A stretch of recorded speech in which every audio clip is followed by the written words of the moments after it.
ಕ್ರಿಕೆಟಿಗ ಕಾರ್ಯಪ್ಪ ಪ್ರಕರಣಕ್ಕೆ ಮತ್ತೊಂದು ಟ್ವಿಸ್ಟ್ ಸಿಗ್ತಾ ಇದೆ. ಸಂತ್ರಸ್ತೆ ವಿರುದ್ಧವೇ ದೂರನ್ನು ಕೊಟ್ಟಿದ್ದಾರೆ ಕೆಸಿ ಕಾರ್ಯಪ್ಪ. ಬಾಗಲಗುಂಟೆ ಪೊಲೀಸ್ ಠಾಣೆಗೆ ಪ್ರತಿ ದೂರನ್ನು ನೀಡಿದ್ದಾರೆ ಕಾರ್ಯಪ್ಪ. ಪ್ರತಿ ದೂರು ಎರಡರಲ್ಲೂ ಕೂಡ ಎಫ್ಐಆರ್ ದಾಖಲಾಗಿದೆ. ಮದುವೆ ಆಗ್ತೀನಿ ಅಂತ ವಂಚಿಸಿದ್ದಾರೆ ಅಂತ ದೂರಿದ್ದ ಸಂತ್ರಸ್ತೆ ಇದೀಗ ಪ್ರಕರಣದ ಬಗ್ಗೆ ಪ್ರತಿ ದೂರನ್ನ ಕಾರ್ಯಪ್ಪ ದಾಖಲಿಸಿದ್ದಾರೆ.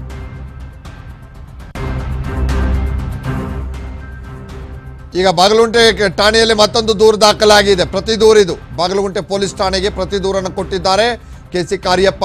ದೂರಿನ ದೂರು ಮತ್ತು ಪ್ರತಿ ದೂರು ಎರಡರಲ್ಲೂ ಕೂಡ ಎಫ್ಐಆರ್ ದಾಖಲಾಗಿದೆ. ಮದುವೆ ಆಗ್ತೀನಿ ಅಂತ ವಂಚಿಸಿದ್ದಾರೆ ಅಂತ ಸಂತ್ರಸ್ತೆ ದೂರಿದ್ದಾರೆ. ಆರ್ಟಿ ನಗರ ಸ್ಟೇಷನಲ್ಲಿ ದೂರು ಕೊಟ್ಟು ಇದೀಗ ಪ್ರಕರಣದ ಬಗ್ಗೆ ಪ್ರತಿ ದೂರನ್ನ ಕಾರ್ಯಪ್ಪ ಬಾಗಲಗುಂಟೆ ಪೊಲೀಸ್ ಸ್ಟೇಷನಲ್ಲಿ ದಾಖಲು ಮಾಡಿದ್ದಾರೆ. 1.5 ವರ್ಷದ ಹಿಂದೆ ಬ್ರೇಕಪ್ ಮಾಡಿಕೊಂಡಿದ್ದೇನೆ.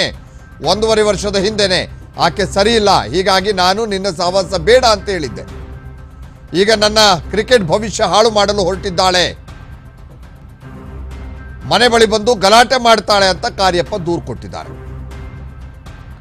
2 ಪೊಲೀಸ್ ಠಾಣೆಯಲ್ಲಿ ಪ್ರತ್ಯೇಕ ಎಫ್ಐಆರ್ ದಾಖಲಾಗಿದೆ. 2 ಪೊಲೀಸ್ ಠಾಣೆಯಲ್ಲಿ ಕ್ರಿಕೆಟಿಗ ಕಾರ್ಯಪ್ಪ ಪ್ರಕರಣಕ್ಕೆ ಮತ್ತೊಂದು ಟ್ವಿಸ್ಟ್ ಇದು ನೋಡಿ. ಬಾಗಲಗುಂಟೆ ಠಾಣೆಯಲ್ಲಿ ಕೆಸಿ ಕಾರ್ಯಪ್ಪ ಮತ್ತೊಂದು ದೂರನ್ನು ಕೊಟ್ಟಿದ್ದಾರೆ. ಆ ಕಡೆ ಆ ಯುವತಿ ಕೊಟ್ಟಿರುವಂಥದ್ದು ಆರ್ಟಿ ನಗರ ಪೊಲೀಸ್ ಸ್ಟೇಷನಲ್ಲಿ ದೂರು ಕೊಟ್ಟಿರೋದು. ಕಾರ್ಯಪ್ಪ ಕೊಟ್ಟಿರುವಂತಹ ದೂರು ಬಾಗಲಗುಂಟೆ ಸ್ಟೇಷನಲ್ಲಿ. ಆ ಯುವತಿ ಹೇಳ್ತಾ ಇರುವಂಥದ್ದು ನನಗೆ ಮದುವೆ ಆಗ್ತೀನಿ ಅಂತ ಹೇಳಿ ಮೋಸ ಮಾಡಿ ಅಭಾಷಣ ಕೂಡ ಮಾಡಿದ್ದಾರೆ ಅಂತ.